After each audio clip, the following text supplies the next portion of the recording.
안녕하세요. 키워드로 역사를 알려주는 쭌쌤 김준우입니다. 앞서 영상 한 편을 보셨는데요. 어떠셨나요? 참혹한 삶, 파괴된 집, 그리고 헤어진 가족들. 이 모두 전쟁이 남기고 간 상흔들입니다. 우리도 불과 몇십 년 전에 겪었던 일들이죠. 모든 아이들의 소원을 들어주는 산타클로스도 소녀에게 이루어지지 못했던 일, 그것은 무엇이었을까요? 영상을 통해 다시 알아보도록 하죠.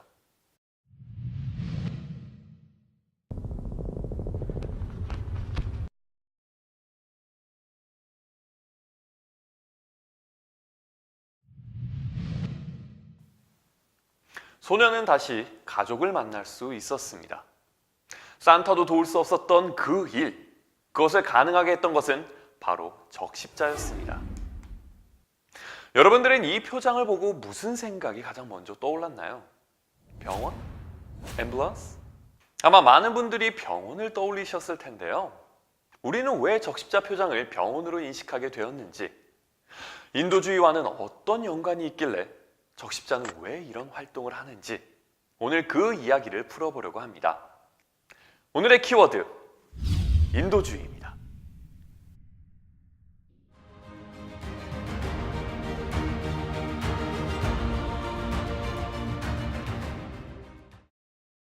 우리나라와 적십자와의 첫 만남, 그것은 바로 1876년 강화도 조약으로 인해 항구가 개항된 이후였습니다. 당시 일본은 부산의 서양식 병원인 재생의원을 개설하면서 적십자사의 깃발을 사용했는데요. 이때부터 사람들은 적십자 깃발을 개항한 곳은 병원이라는 인식이 퍼지게 된 것이었죠. 이것이 우리나라와 적십자와의 첫 만남이었습니다. 적십자는 병원이다. 굉장히 중요한 말인데요. 적십자는 병원과 뗄래야 뗄 수 없는 관계이기 때문입니다. 이를 설명하기 위해 잠시 적십자의 탄생에 대해 알아보도록 하죠. 때는 강화도 조약이 체결되기 17년 전인 1859년 6월. 당시 유럽에서는 이탈리아 통일전쟁이 한창이었죠. 스위스의 한 사업가 앙리 듀낭은 사업상의 일로 이탈리아 북부 솔페리노 지역을 여행하고 있었습니다. 앙리 듀낭은 여행을 하던 중 자신이 전쟁터 한가운데 있음을 알게 되었죠. 그는 전쟁을 생생하게 목격하게 됩니다. 전쟁의 참혹한 강경에 충격을 받은 그는 인근 마을 교회에 임시병원을 만들어서 마을 사람들과 함께 아군, 적군 차별 없이 부상자들을 도와주게 되죠. 그리고는 제네바에 돌아와서 자신이 직접 보고 느낀 전쟁의 참상과 체험을 솔페리노 회상이라는 책으로 엮어 출간하게 됩니다. 이 책에서 앙리 듀낭은 두 가지 제안을 합니다. 첫 번째, 어떤 편이든 상관없이 부상자를 돌보기 위해 중립적이고 독립적인 구호단체를 각 나라에 세울 것. 두 번째, 부상자와 그들을 돌보는 구호요원을 보호하고 이들의 활동을 보장하는 국제조약을 체결할 것. 이러한 앙리 듀낭의 생각에 공감하는 사람들이 생겨나게 되었고, 듀낭의 제안을 실현하기 위해 1863년 스위스 제네바에서 국제적십자위원회가 설립되게 됩니다. 또한 적십자의 표장은 앙리 듀낭의 업적을 기려 그의 조국인 스위스 국기의 색깔을 거꾸로 해서 만들게 됩니다. 1년 후인 1864년 제네바에서는 국제외교회의가 열리게 되고, 그 결과 부상자를 위한 중립적이고 인도적인 지원을 위한 최초의 제네바 협약이 체결됩니다. 이 협약에 따라 부상자들을 치료하는 곳엔 적십자 표장을 사용하여 공격하지 못하도록 했죠. 이렇듯 적십자가 탄생하게 된 배경이 전쟁 부상자 치료였으니 적십자와 병원은 뗄래야 뗄 수 없는 관계인 것이죠. 그러면 우리나라 적십자는 언제 처음 설립되었을까요? 자, 이것을 알아보려면 1890년대로 거슬러 올라가야 됩니다.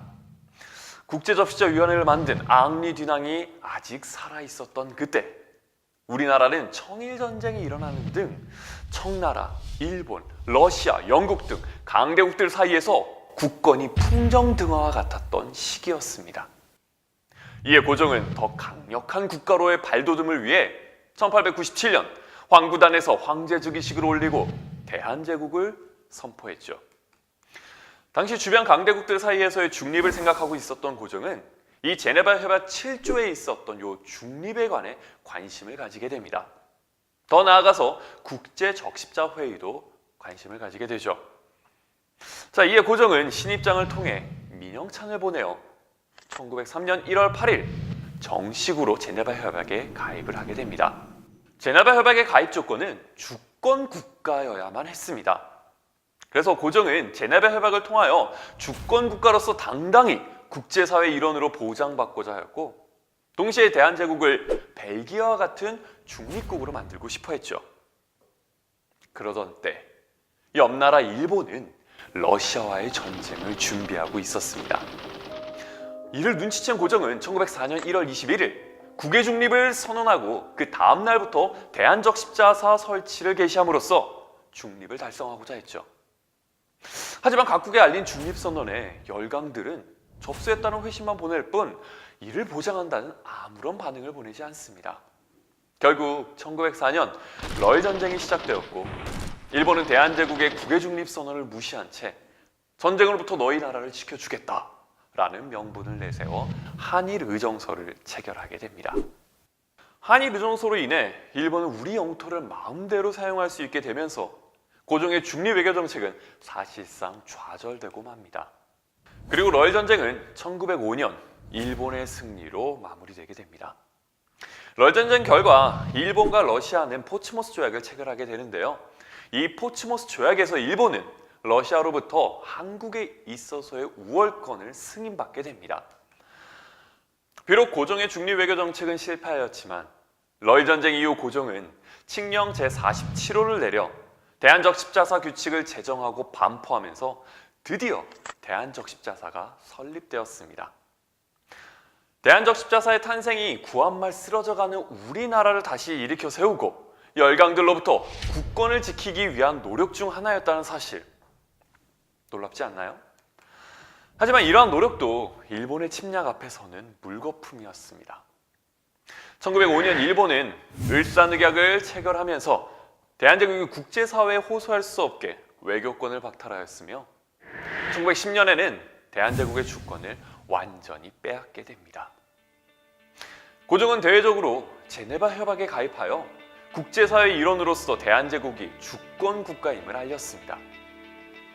하지만 이러한 고종의 노력에도 불구하고 일본의 침략과 그에 따른 열강들의 묵인으로 국권을 완전히 잃게 되죠. 그러면 국권을 잃은 이후 적십자는 어떻게 이어질 수 있었는지 계속해서 알아보도록 하겠습니다.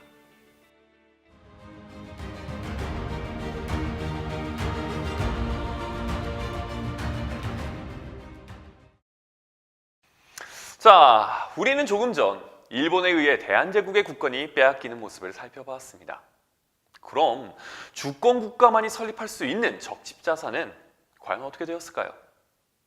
1905년 을사늑약이 체결된 이후 일본의 간섭과 개입이 확대되면서 일본은 일본적 십자사 한국본부를 설치하게 됩니다.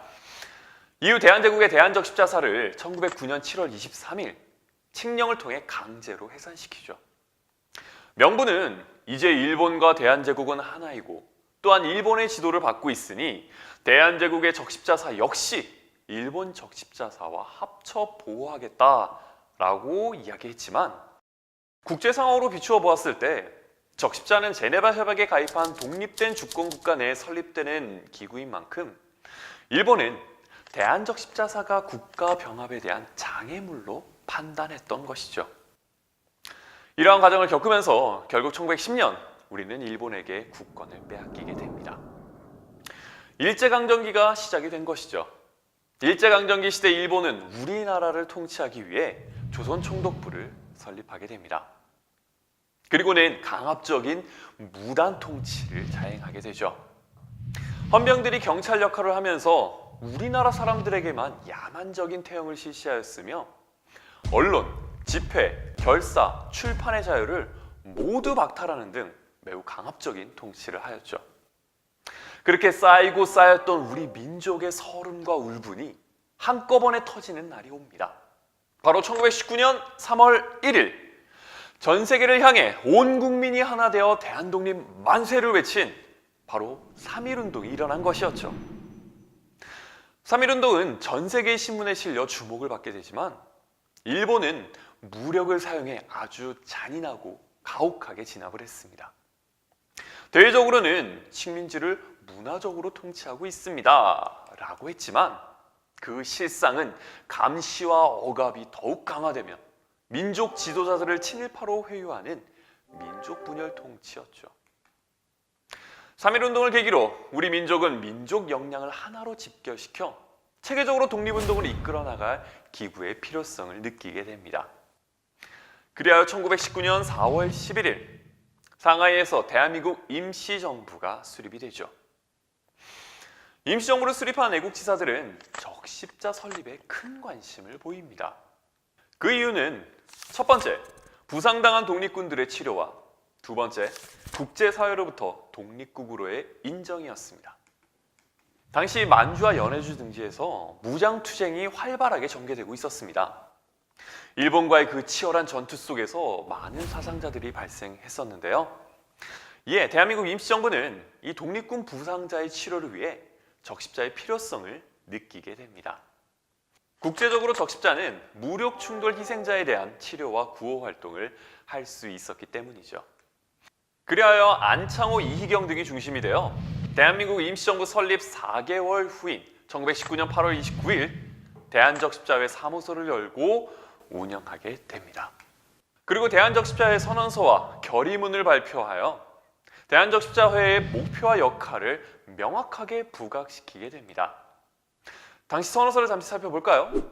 당시 선언서에 보면 일본 적십자사는 3.1운동의 가혹한 진압에 있어서 한국인들에게 아무런 구호를 하지 않았음을 알 수 있습니다. 도리어 우리나라 사람과 서양인이 자력으로 구호를 하고자 하는 것까지 방해했다고 적혀 있는데요. 이것은 국제적십자운동 기본 원칙에서 말하는 인도주의의 모습과는 달랐습니다.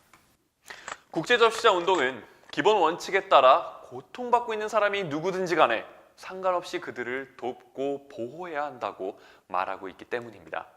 이후 대한적십자회는 상해본부 외에도 국내 지회와 미국 지부, 시베리아 지부 등지로 조직이 확대되어 갔고 그들로부터 회비를 기부받기 시작합니다.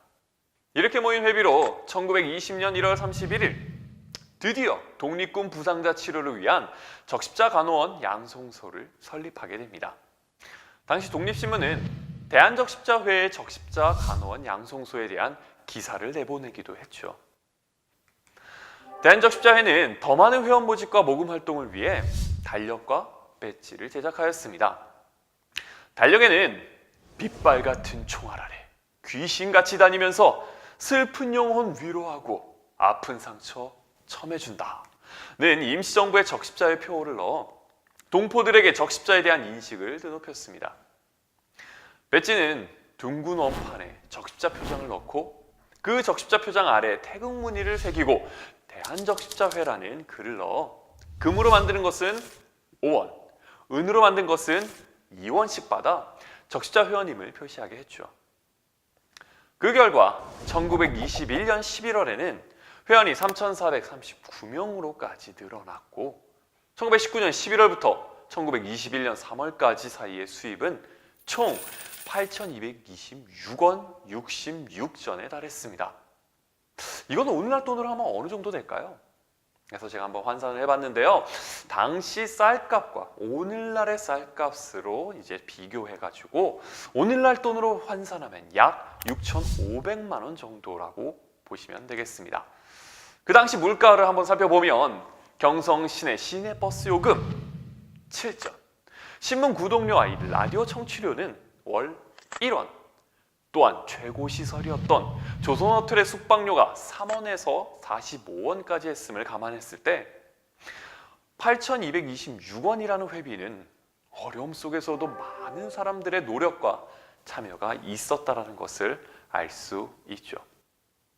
이렇게 모인 회비로 독립운동에서 부상을 입은 독립군과 그 가족의 생계를 도왔습니다. 적십자 활동은 독립운동이고 적십자 회비는 독립운동 자금이라는 사실을 알게 된 일본은 국내 적십자 활동을 단합하게 됩니다. 이러한 국내 어려움 속에서도 임시정부의 대한적십자회는 임시정부를 국제사회 정부로 인정받기 위해 노력합니다.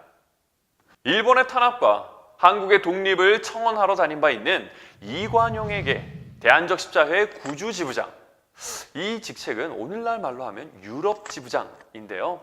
이러한 자격을 부여하고 1921년 2월 제네바에서 열린 제10회 국제적십자 회의에 참석시킵니다. 이관용은 이 회의에 참석하여 일본 정부와 일본 적십자사에 대한 항의서를 제출하고 1920년 10월부터 일본이 자행했던 이 간도 참변, 이 간도의 일대에 있었던 우리 동포들을 무차별하게 학살하고 가옥을 불태우는 이런 범죄 행위를 폭로하게 됩니다. 적십자 정신, 즉 일본은 인도주의에 반하는 행위를 했음을 규탄한 것이었죠. 그러면서 일본 적십자사로부터 대한적십자회를 분리 독립시켜 줄 것을 호소했죠. 또한 임시정부의 대한적십자회를 국제적으로 정식 인정해달라고 설득했습니다. 하지만 국제적십자사연맹은 적십자사의 회원으로 가입할 수 있는 국가는 독립된 주권국가의 적십자사여야만 회원국이 될 수 있다라는 규정을 들어 이를 간접적으로 거절하게 됩니다. 결국 이 같은 대한적십자회의 노력에도 불구하고 국제적인 승인에 실패하고 말죠.